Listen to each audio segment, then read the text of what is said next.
ಹೆಂಡತಿಯ ಹುಟ್ಟು ಹಬ್ಬಕ್ಕೆ ಸರ್ಪ್ರೈಸ್ ನೀಡಲು ಬಂದಿದ್ದ ಪತಿ ಮರಳುವಾಗ ಭೀಕರ ಅಪಘಾತದಲ್ಲಿ ಸಾವು. ವಿಜಯಪುರ ಜಿಲ್ಲೆಯ ಬಸವನ ಬಾಗೇವಾಡಿ ತಾಲೂಕಿನ ಮನಗೂಳಿ ಪೊಲೀಸ್ ಠಾಣೆ ವ್ಯಾಪ್ತಿಯಲ್ಲಿ ನಡೆದಿರುವಂತಹ ಹೃದಯ ವಿದ್ರಾವಕ ಘಟನೆ ಇದು. ಮೂಲತಃ ಮುತ್ತಗಿ ಗ್ರಾಮದ ನಿವಾಸಿಯಾಗಿದ್ದ ಗಣೇಶ್ ಮತ್ತು ಮನಗೂಳಿ ಗ್ರಾಮದ ಅಕ್ಷತಾ ಸುಮಾರು 1.5 ವರ್ಷದ ಹಿಂದೆ ದಾಂಪತ್ಯ ಜೀವನಕ್ಕೆ ಕಾಲಿಟ್ಟಿದ್ರು. ಈ ದಂಪತಿಗೆ 4 ತಿಂಗಳ ಗಂಡು ಮಗು ಇದೆ. ಪತ್ನಿ ಅಕ್ಷತಾ ಮಗುವಿನೊಂದಿಗೆ ತವರು ಮನೆಯಲ್ಲಿ ಇದ್ದ ವೇಳೆ ಅದೇ ದಿನ ಪತ್ನಿಯ ಹುಟ್ಟುಹಬ್ಬ ಎಂಬ ಕಾರಣಕ್ಕೆ ಯಾವುದೇ ಮಾಹಿತಿ ನೀಡದೆ ಸರ್ಪ್ರೈಸ್ ನೀಡಲು ಗಣೇಶ್ ಕೇಕ್ ಖರೀದಿಸಿ ಸ್ನೇಹಿತನೊಂದಿಗೆ ಮನಗೂಳಿಗೆ ಬಂದಿದ್ರು. ಕುಟುಂಬದವರೊಂದಿಗೆ ಹುಟ್ಟುಹಬ್ಬವನ್ನ ಸಂಭ್ರಮದಿಂದ ಆಚರಿಸಿದ ಬಳಿಕ ರಾತ್ರಿ ಅಲ್ಲೇ ಉಳಿಯುವಂತೆ ಮನೆಯವರು ಮನವಿ ಮಾಡಿದ್ರು. ಆದರೆ ಸ್ನೇಹಿತ ಜೊತೆಯಲ್ಲಿದ್ದ ಕಾರಣ ಗಣೇಶ್ ತಮ್ಮ ಊರಾದ ಮುತ್ತಗಿಗೆ ಹಿಂದಿರುಗಲು ನಿರ್ಧರಿಸಿದ್ರು.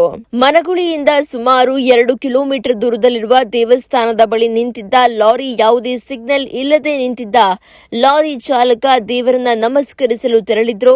ವಾಹನದ ಹಿಂಭಾಗಕ್ಕೆ ಗಣೇಶ್ ಬಂದ ಬೈಕ್ ಡಿಕ್ಕಿ ಹೊಡೆದಿದೆ.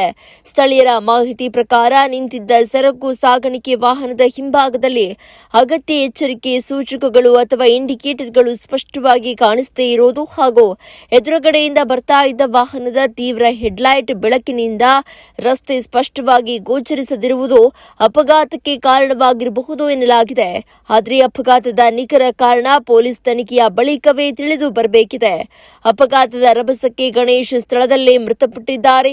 ಬೈಕ್ನಲ್ಲಿದ್ದ ಅವರ ಸ್ನೇಹಿತನಿಗೆ ತಲೆ ಸೇರಿದಂತೆ ದೇಹದ ವಿವಿಧ ಭಾಗಗಳಿಗೆ ಗಂಭೀರ ಗಾಯಗಳಾಗಿದ್ದು ಬಸವನ ಬಾಗೇವಾಡಿ ತಾಲೂಕು ಆಸ್ಪತ್ರೆಗೆ ದಾಖಲಿಸಿ ಚಿಕಿತ್ಸೆ ನೀಡಲಾಗ್ತಾ ಇದೆ. ಮದುವೆಯಾಗಿ ಕೇವಲ 1.5 ವರ್ಷವಾಗಿದ್ದ ಈ ದಂಪತಿಯ ಬದುಕಿನಲ್ಲಿ ಈ ದುರಂತ ಸಂಭವಿಸಿದ್ದು 4 ತಿಂಗಳ ಮಗುವಿನೊಂದಿಗೆ ಪತ್ನಿ ಅಕ್ಷತಾ ಹಾಗೂ ಕುಟುಂಬಸ್ಥರ ಆಕ್ರಂದನ ಮನ ಕಲುಕುವಂತಿದೆ. ಮನಗೂಳಿ ಪೊಲೀಸ್ ಠಾಣೆಯಲ್ಲಿ ಪ್ರಕರಣ ದಾಖಲಾಗಿದ್ದು ಪೊಲೀಸರು ಈ ಬಗ್ಗೆ ಮುಂದಿನ ತನಿಖೆಯನ್ನ ಕೈಗೊಂಡಿದ್ದಾರೆ.